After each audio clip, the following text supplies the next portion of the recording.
Hey,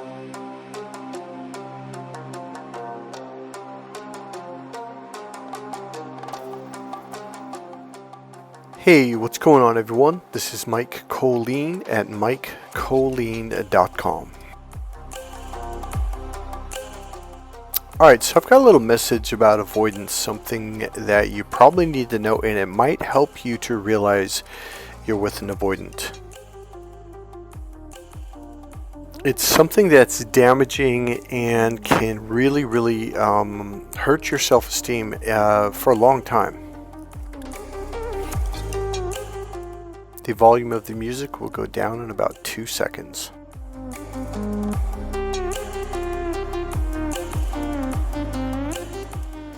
Okay, so I went to San Francisco. I got some beautiful footage from the Golden Gate Bridge. I'm going to kind of scatter about in this video. Okay, so here's something you have to understand about the avoidant. They have a lot of fear inside. They have a lot of insecurity too, and they have a lot of shame. And I don't mean this to be negative by any means. I'm very what's the word I'm looking for? Very sensitive towards and probably caring. That's not the right word, but very caring is a good word. Like, I very much care about them. But there's something they do that is kind of on the one hand, like, wow, it's kind of really weird. It's A, but yet it's B. It's something that is kind of conflicting, yet it can be very damaging towards you.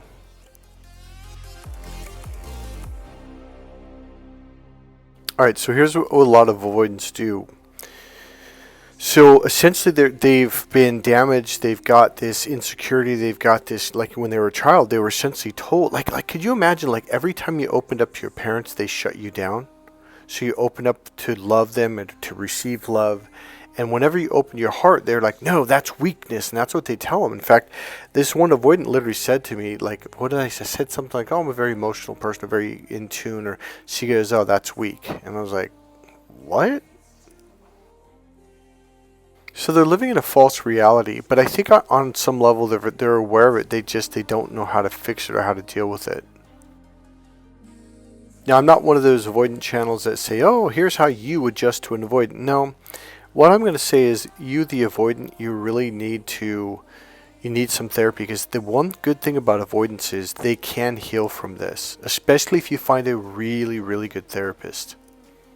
What I would prefer to say is someone who is an energy healer, someone who's really good at energy healing and emotional healing. Okay, so let me try to cue this up in a way that makes sense.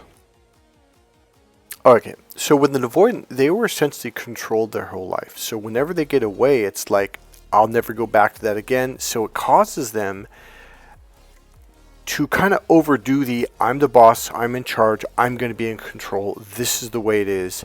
So they can tend to do things that will cut your self-esteem down. So on the one hand, they're like, whoa, like they're kind of like the alpha male. They're like, even with a female, like they it's like they want to be in charge of you, because they don't want to get hurt. It's not necessarily this mean, oh, I'm the dominant one. It's more like, I have to be in charge. I can't let it go. Control, that's probably a better word. And yet on the inside, they're absolutely this terrified little child.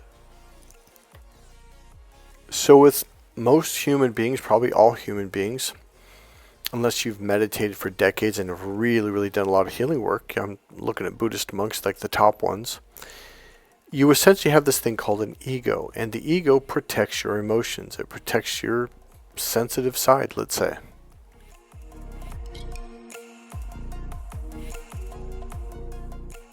Let's talk about that real quick. So here's essentially the way it was explained to me in NLP. So we were in this room in a hotel, this classroom, speaking room, training room, whatever you want to call it, and the ceiling was higher than my living room. So I don't know.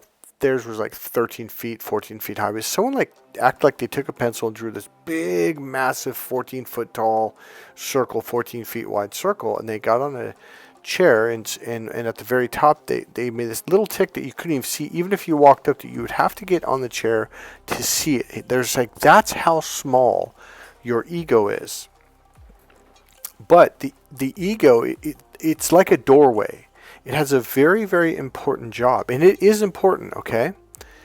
Its job is to stay closed to protect you from the harshness of the world. Because if it opens you up to your emotions, the sensitive you, okay?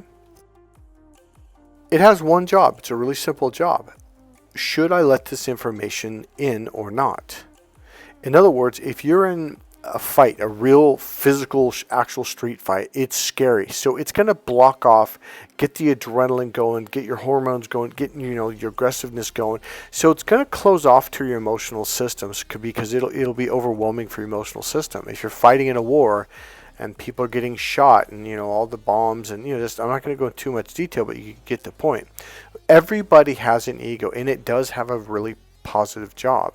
But you have to know when to let go of the ego. And the problem is with people who get abused, essentially, there's this thing where you kind of overly use it to protect yourself. So it's not necessarily being used in the best way, okay, most of the time. It can be used to kind of go against you.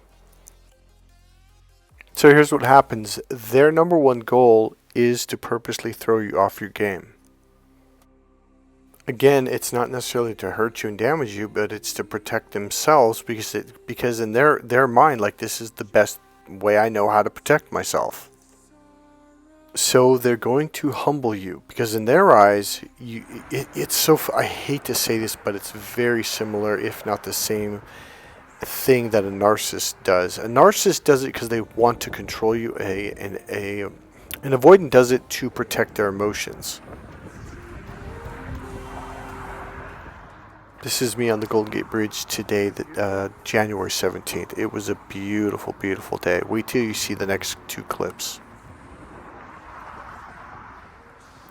So I even hate bringing this up because essentially what they'll do is they're going to set you up. They're going to hurt your self-esteem, and they're going to do it because they feel like they have to. It's the way they go through life. And this is something I don't think many people mention about avoidance. Isn't that beautiful? That was today. Just amazing. I'm going to make a video of just these clips I made of the bridge, probably tomorrow. So here's the deal. They will basically, and they're slick. It is just, God, I'm going to teach you one thing that they do in a little bit. It's really slick. It's really smooth. Essentially what they're going to do is they're going to damage your self-esteem. They're going to cause something that's called imposter syndrome. If they realize you're really good at something, if they realize you're confident or you have a real strong spiritual connection to God or spirit or whatever, it will piss them off. And it's so close to narcissism, but it's on the other flip side of the coin. And it doesn't piss them off in the sense that they like a narcissist, but it's more like, I can't be in control if this person believes in themselves, and if I'm not in control, then I'm in danger. That's the way it makes them feel. So what they're going to do is they're going to attack whatever that is. Here's the technique that they use. It is essentially, it's the push and pull technique. It's like the hot and cold technique. They'll compliment you, and then because it's real fast. They'll compliment you about something. You'll feel good about yourself. So essentially, you open up your that door of the ego I was talking about, where it closes to protect you. The goal is to get that to open up, and then they say something. Can I cuss? They're gonna say something fucked up, but they'll do it in a very kind of subtle way. But it gets in, and that's the art. So you open up emotionally when they compliment you, and then they cut you down. They say something really hurtful, and it goes in, and that's how they do it. And they only have to do it a few times here and there, and boom, your self-esteem is damaged. Okay, give an example. Let's say, like, wow, you're a really handsome guy. You're really handsome, whatever, blah, blah, blah. So they really compliment you, like, you're a really good-looking guy. And then it's like you start, literally, in that moment, 1001, you're opening up, and you're like, wow, thank you. And they smile at you, oh, you're welcome, and you're feeling good. And then, boom, literally 2 or 3 seconds later, they hit you with something. Not even 3 seconds. I think it's going to be less than that. But they'll hit you with something. Yeah, you know, you're whatever. It's like, that's really gross, or that's really, and you look at them like, wait, what? It was not on accident. It was planned. It was pre-planned. So is this a narcissistic tactic or technique? Yeah, 100%. In fact, that's what a lot of people tell you about avoidance. They do use narcissistic techniques. Now, here's the thing that I'm going to say that's kind of flip-flop. People, including me, make up excuses for avoidance. They do some really, really messed up, deep psychological techniques that damage people. So I'm going to say this. They're fucked up. They're not good people in the sense that they're damaging people. Were they hurt? Yeah, but so was the narcissist, and so were you, so was I, and we were hurt by who? Them. And yet we don't go around planning on how I'm going to damage someone. So that's basically the hot and cold push and pull dynamic, where they compliment you, they cut you down, they say something positive, they say something negative. And it's generally going to be in that pattern, step 1, step 2, because they have to get you to open up first. Now, a year or two ago, maybe 3 years ago, I made a video like, whoa, here's what narcissists are doing. They're complimenting you to get you to open up, and then they really... I think with narcissists, it's different because it's almost more evil or more demonic or more something, whereas with the avoidant, it's more like... It's not quite that deep. I don't know how to explain it, and yet it still hurts. So what this will cause you to do, it will cause you to close up. It will cause you to lose confidence. It will cause you to lose self-esteem. It'll cause what we call imposter syndrome. You won't feel good about yourself. Suddenly you won't believe in something that you're really good at. You think, well, I'm not really that good.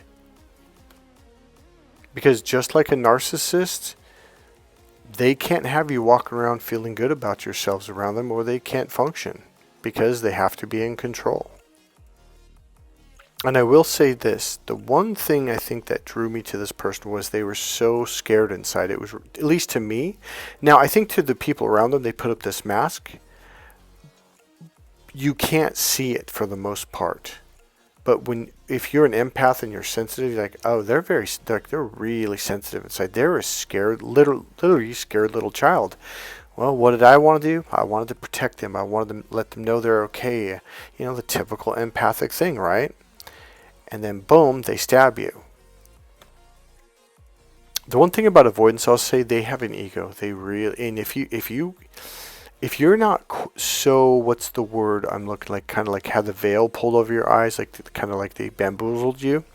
If you watch it, you can see it, and it's like, man, it is. They have a big ego. It's different than it's different, yet it's almost the same.